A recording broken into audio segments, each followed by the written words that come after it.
Charge is back in your headphones and we have someone from Monzo with us. We could not have been more excited for this episode. Our interviewee is the fantastic Natasha Vernier. Natasha is Monzo's head of fraud. She's championing their machine learning anti-financial crime strategy. We had so many questions about the fin crime they've experienced there and the challenges posed by frauds when building a bank. Let's get to it. So let's dive in. Natasha, would you start off by telling us about you, your professional experience before Monzo, and what about the company drew you to your current role? Yeah, so I studied law and then went into corporate finance, worked in corporate finance for about 5 years, and then wanted to move into tech. I wanted to start a bank, and then realised I probably didn't have any idea how to start a bank successfully. So I was looking for something very, very specific. And I found Monzo and decided that they were doing it best of all of the people at that stage, at that time. So I got in touch with Tom Blomfield, the CEO, and persuaded him to give me a job. And then I wanted to go and learn to code. So he said I could start in January of 2016, and I went to San Francisco and learned to code for the last 3 months of 2015, and then started at Monzo in January last year. I started off doing general operational work. I set up the card distribution process, so posted our first cards, hired our first part-time card packages, and then we had some financial crime, and we needed someone to take that over. So I dived into that. It seemed really interesting and like a good combination of law and accountancy and coding and all of the things that I'd been doing. What kind of crime cropped up? Pretty typical prepaid card fraud. So it's most of what we have seen so far, and what a lot of the other prepaid card companies around London and the rest of the UK see, which is where criminals buy stolen debit card details online and then top up prepaid cards with those stolen debit card details, which enables them to convert the stolen card details into a physical card very, very quickly and easily. And then they spend the money very quickly buying things that they can sell for cash, or they withdraw the money as cash. So what are you working on at the moment at Monzo? At the moment, it's very, very busy. We are working on getting the current accounts ready. So we've got our full banking license, and we set up the prepaid card to test the product and to test all of our processes as we got our banking license. And as it turns out, the prepaid card became very, very popular. So it's been a huge amount of work running the prepaid card, but our main focus and our long-term goal is obviously to have the current account. So in the financial crime team, we've been working on our policies and procedures, which are all written and there, and we are thinking about how we will detect financial crime on the current account, because it will be very different to the financial crime we see on the prepaid card. Working with all of the other teams in the company. So we have a lending team, and we're starting to sort of test lending products. We need to make sure that we are also looking at and aware of financial crime in that space when we're lending. And other new product features are always there's always a little bit of financial crime thinking involved in everything, just to make sure that we're compliant with the law but also safe.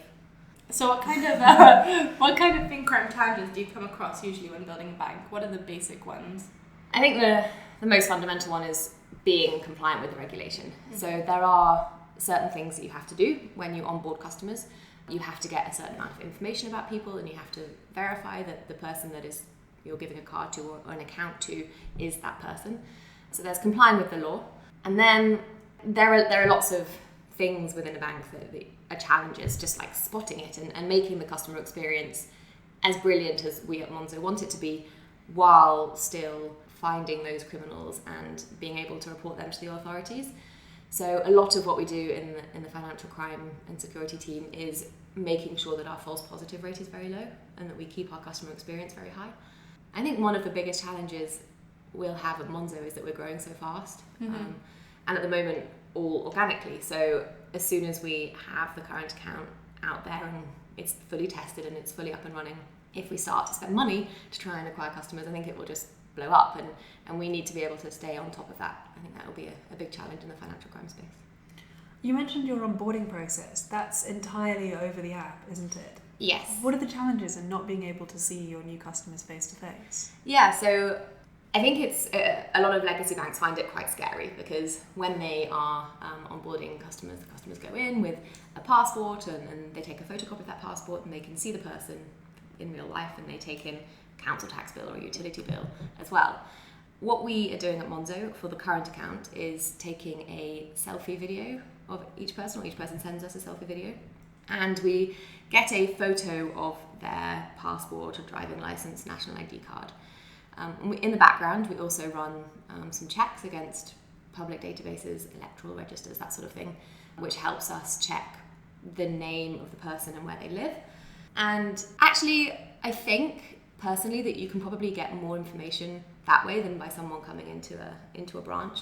We can use stuff like social media. We can look at their phone number. We can see their email address, like how old is their email address.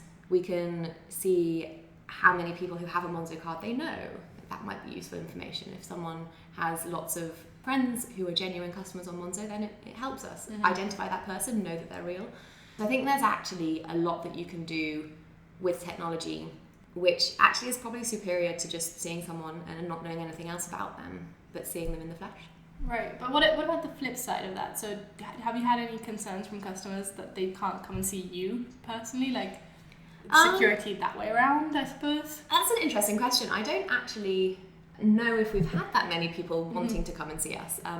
Our demographic is quite spread out now. We started off just having a lot of sort of London-based tech fanatics, but now we have customers ranging from 18 up to sort of 80 or 90.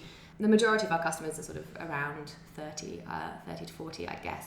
But I think the people who are drawn to banking on a phone actually enjoy the fact they don't have to come into a branch, and being able to speak to someone very, very quickly through the app and getting a response and knowing the answer and not having to phone up and wait on hold, be passed around between people actually is better. We've had a couple of fraudsters actually threatening to come to the office, but they usually don't ever come. Although I know that there are other FinTechs in London where fraudsters have turned up at the office, which is quite punchy of them, I think. Ooh, why did they threaten to come in? This sounds like a fun story. If someone is banned and you think that they are using stolen debit card details or doing something else illegal like money laundering, then by threatening to come in, I suppose it makes them look genuine, makes them look like they're not worried about anything. Usually they end up not coming in. Surprisingly. Yeah. Shocking. So a lot of what you're doing at Monzo, as you've said over the past few minutes, is a fresh take on banking. Could you tell us a bit about how you're detecting fraud? Yes. So we have our fraud engine, which is made up of a series of fraud rules and a machine learning engine. And this fraud engine runs all of the time. So from the moment you sign up for an account, or anything that you do, how you use the card, right up until you close your account if you want to do that, the fraud engine is working. So that's firstly a little bit different to some of the legacy banks who have sort of reviews on a sort of monthly or 3 monthly basis. Sounds very cumbersome. Yeah, very operationally heavy. So the fraud engine, the fraud rules are basically like simple if statements, like if customer's name is Natasha, ban customer, or something like that. So they're very good for very obvious patterns or things that we need to stop on cards. And then we have the machine learning engine, which looks at networking and behavioral patterns between customers. So those two things allow us to identify fraudsters. Alongside that, you have the process of sort of shifting liability as well.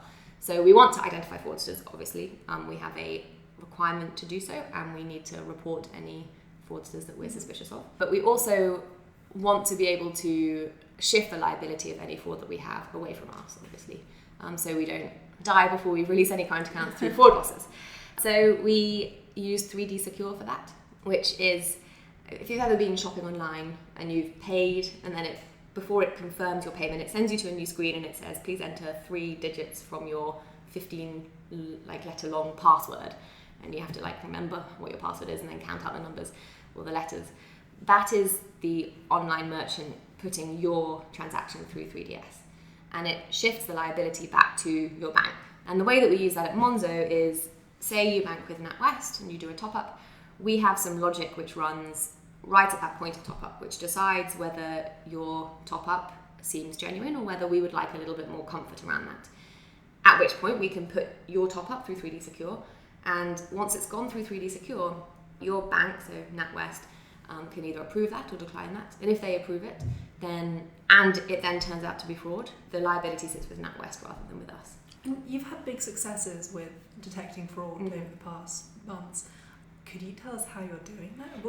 What's the brilliant key? Yeah, the real key, I think, was this 3DS logic. So it's very easy to apply sort of a blanket 3DS rule. You could put all of your customers' top-ups through 3DS. It's a terrible customer experience. The vast majority of our customers are genuine, so asking them to go through another process is awful when they're topping up. So being able to apply this 3DS right at that point of top up, dynamically based on all of the aspects of that customer profile. So you've got the information that the customer gave you when they signed up, you've got how they've used the card so far, you've got the actual, the information around that specific top up. So at that point, you make this decision whether to put them through 3DS or not. And that's been very, very successful for us. In a matter of in the space of about 3 months last year, we reduced our fraud liability from £30,000 in a month, which was our highest, down to now it is practically zero. Wow. Amazing. So the 3DS doesn't go through, not every account is submitted to that? Absolutely not. Okay. It's a very, very low percentage of our customers will ever see it. Okay. And it's not this rule that says like once you've been through it, you go through it again. It's literally based on that one top up that you're doing. So hopefully no one will ever see it. No genuine customer at Monzo will ever see it. What's the kind of things that would flag that? It's all to do with the, as I say, like the previous behavior on your account and how you're actually going about making this top up. So it's always based on machine learning and sort of... It's, a little bit of machine learning and just the customer profile. Yeah. I was wondering, how is the fraud detection going to change now that you're moving over to current accounts? Yes, it will change a lot. The financial crime that we see will change a lot. Typically on prepaid cards, this stolen debit card fraud is the majority of what people see. On current accounts, it's more about money laundering and tax evasion and politicians receiving bribes or things like that, terrorist financing. So those things are harder to spot. It's not so clean cut. So then it's about having a set of fraud rules focused at those wider financial crimes. So looking at where people have been sending money or receiving money to the Cayman Islands or the Bahamas might be an indication of tax evasion, something like that. Or people sending money to Syria or going and visiting Syria and then coming back after a couple of months. That might be an indication of terrorist financing, of course, not always. And that's where you have to be careful with your rules, and you don't want to ban anyone who visits Syria because that would be a terrible experience for those genuine customers, and it would be give us a high false positive rate there. So there'll be a set of fraud rules, of financial crime rules, which are more focused on the types of things we expect to see on the current account. And then we'll have machine learning engines, and we'll probably have 4 or 5, which are trained to do very specific things. So there will be a machine learning engine that looks at the sign-up flow and what a customer does when they sign up. And there will be a machine learning engine which looks at network connections and how people are connected to each other and to different things. So there'll be different financial crime machine learning engines that work on different things and hopefully flag up different things. So it'll be a bit more complicated than what we have now. A few more layers Yeah. added. Yeah. So you mentioned in your email FFE. Yes. What is that? The FFE is the FinTech Fin Crime Exchange, which has been set up by FinTrail, who are a financial crime consultancy, and RUSI, the government body. And it is bringing together the fintechs in London or in the UK in order to share information, to talk about regulation, to understand how to implement certain things. We are preparing white papers, which will hopefully help other people in the industry, as well as providing comfort to public bodies or other banks that the fintechs are doing things in a sensible way. But actually the most valuable thing, certainly for Monzo so far, has been the sharing of information, particularly around typologies. So these fintechs have all seen very similar things at the moment, but there are fintechs at very different stages. So Monzo, having had a prepaid card around for a couple of years, we've seen a fair amount of different financial crime types. So we've seen the stolen debit card top-ups, but we've also seen ATM reversal fraud or refund fraud and all these different kinds of fraud. And that's true for the other fintechs in the UK. So when we get together once a month with the FFE, someone might say, this month we actually saw some ATM reversal fraud. It was carried out by people in this age range, and it was carried out by people with this nationality. We don't share customer information, but we share the general sort of idea of what was going on. And actually, so someone came to the FFE about 3 or 4 months ago and said that they'd seen ATM reversal fraud, and this was how it was coming about. So we at Monzo went back and we looked at our data, and we said, if we implement a rule looking for ATM reversal fraud and it says this, how many false positives will we likely catch? And if we do it in this way, how many false positives will we catch? And alternatively, we could do it in this third way, and what would be the impact on our customers? And so knowing that other people have seen a certain type of fraud allows us to go and look at our data and work out whether we need to put in place a rule and how best to do that. And so we can then write a rule and hopefully stop that kind of financial crime happening at Monzo as well. Wow, that's an amazing initiative. I mean, that must be really helpful for you as well. It is, it's brilliant. It's been very, very helpful so far. I think it will be more and more helpful as more people join the group and more people sort of get used to sharing information. I think it's not something that people are necessarily immediately comfortable with. Of course, I mean, especially in the banking industry, right? Yeah, it's interesting. I often get asked, like, why are you sharing information about this? Like, it's your competitive advantage. It's like, how is stopping financial crime anywhere like losing a competitive advantage? It just doesn't make sense to me. Like, if one fintech fails because they have a lot of financial crime, then all fintechs will be impacted by that. And that's similarly like with the challenger banks, with other companies like Monzo, with Atom and Tandem and Starling and all these companies. If one of them fails, then Monzo is not going to be so trusted. So it doesn't help us if anyone in this space fails. Well, yes, what I was going to say is one of the big strengths probably Monzo has is that it's so open and it's so transparent, and that's what customers like. Yes. So that stays in line with that sort of thinking and that identity. Yeah, definitely. And actually, a lot of the job applications we get mention that. They say people say how much they love how transparent we are and how much we share information, and that's something that we will try and do always. Like, there doesn't. I don't think there is really anything that we need to hide. We certainly haven't done that so far. On the topic of openness, in what way is Monzo looking at open banking directives coming from the EU? Well, so we already have an API at the moment. We've had 3 or 4 hackathons so far, and it's something that we are very keen to progress. It's sort of taken a little bit of a backseat as we go through the banking license process and get our current account sorted, but it's something that we're very keen to take advantage of and be a part of. Yeah. Does it add any like security, like fin crime risks? There are certainly security considerations there. So the financial crime team actually sits with the security team, so it's one whole team that works together, and we have some brilliant engineers who work in the security team. And yes, there are definitely security considerations there. And at the moment, the API that is available for people to build cool apps off, it doesn't allow you to create an app and then that app be available to anybody and everybody. It's just sort of personal use and friends and family and that sort of thing. So at the moment, it's quite tightly monitored, I suppose. Once we have the current account out there and we have some time to think about how best to implement that API, it will be very, very interesting to see what cool things can be built. And yes, the security team will work very hard on making that very, very safe. And so anyone can build anything cool and try and get people using their apps based on the Monzo API. That's very exciting. Yes. Just to go back to the FFE stuff. So you attended the Financial Action Task Force in May, right? Mm-hmm. What were some of the key learnings that came away from that? Yeah, so the Financial Action Task Force had a FinTech and RegTech conference in San Jose, and the FFE, so Gemma Rogers and Florence Keane from the FFE were speaking there on a panel. it was very interesting to hear some of the legacy banks and the more established institutions take on fintech and regtech.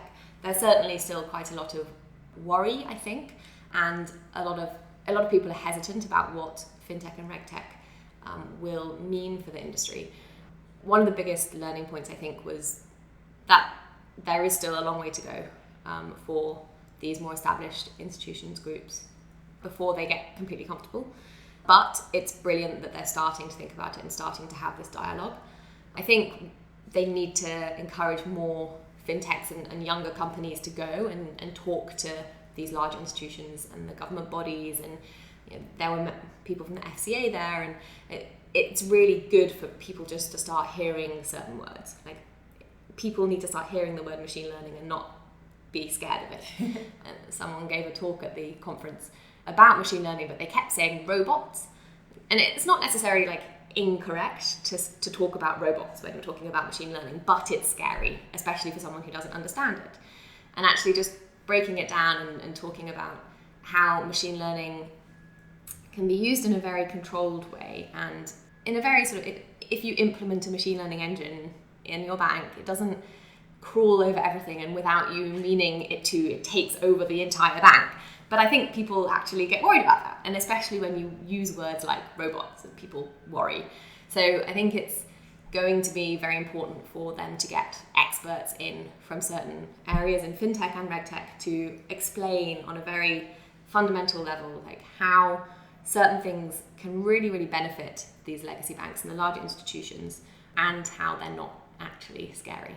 But it's really good that the Financial Action Task Force are taking an interest now and that they're trying to have this dialogue.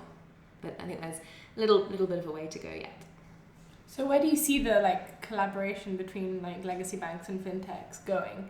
Do you think it's a sort of, is it a space where they can coexist peacefully, or what? How do you see the landscape? I definitely think they can coexist peacefully. I mean, I don't think, certainly in the next 2 or 3 years, Monzo or any of these other challenger banks will mean that Barclays or Lloyds or HSBC fails. That's just not going to happen. They're too big, they have too many customers.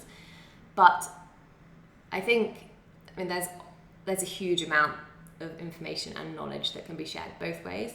And, if some of these bigger banks start using machine learning engines in their fraud detection and systems, then they'll have less financial crime, and banking as an industry may then start to get a better reputation. I mean, the banks at the moment, banking as a whole has a terrible reputation because people keep getting fined, companies keep getting fined such large amounts for doing things which are criminal, and often are caused probably just because of legacy technology that's so hard to change, or not actually knowing how systems run. If we can show these companies that with these small changes you can have much greater visibility over this whole area, then it might help them and then help everybody in the world have a better view of banking. So we can coexist, and there's certainly a lot that can be learned and shared. Both ways. Collaboration, I think, is one of the key takeaways that the legacy banks need to take away from this. Absolutely. And in terms of winning over doubtful customers, the transparency that you go for at Monzo is really furthering that. Yeah, I think so. We're both very, very happy. Monzo users, good. Yes. It's definitely a learning curve for people. And my mum refused to get a Monzo card for quite a while, and then got on about 3 or 4 months ago and loves it. And she's a dentist, and every day I get a message saying, I just told this patient or that patient to sign up for Monzo. I think she's trying to win some award for most referrals. But it's a learning curve, and it's a very different banking experience. I imagine that when we release current accounts, people will open a Monzo account and try it out without switching over completely. And it'll take a little time before they turn off their old banks and just switch over to Monzo, which is a perfectly fair route to take, in my opinion. Well, especially because you've created such a great product that people are going to be like, do I want to change now that I've gotten used to this? Yeah, exactly. So I think it's transparency helps, and I think as soon as people start seeing the app and seeing the benefits that we hope to bring to the current account for our customers, At that point, of course, you will be nicking customers from Barclays and big Hopefully. banks. I mean, my Barclays account at the moment is just minus £100 Monzo, minus £100 Monzo, like just the whole way down. Yeah. So, have you received any negativity from the big banks in that sense? Not that I'm aware of. At the moment, we're probably so small that they are not really thinking about it. But I think when we have current accounts and we start having, 500,000, 1 million customers, then they'll start to think, okay, maybe we need to look at this a little bit closer. They're certainly aware of us. We've got people who used to work at Barclays or Lloyds in those places. So, are you planning on expanding beyond the UK?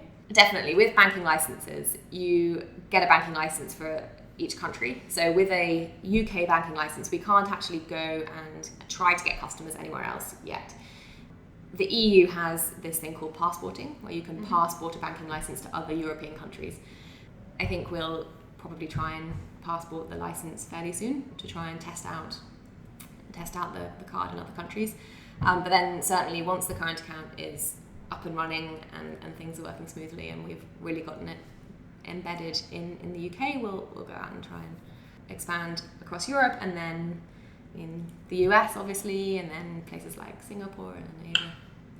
So just going back to fraud, just to wrap things up, where do you think the next challenges will come from? How will it evolve? How will you keep up with it?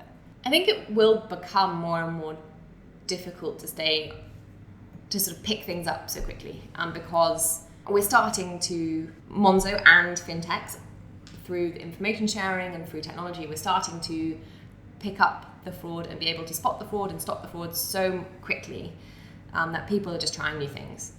And these financial criminals are very, very inventive and very technologically savvy. So they try a new thing each week, and you have to sort of detect that and then work out how to identify it before it happens and then stop it, and then as well as doing all of that, you have to report it and you have to go through all of these hoops. So I think it will be, the more we do to stop it, the more inventive criminals will get. So it'll definitely stay interesting and we'll never be without attempted financial crime. So I think it's just about firstly trying to make Monzo the least appealing place to do that.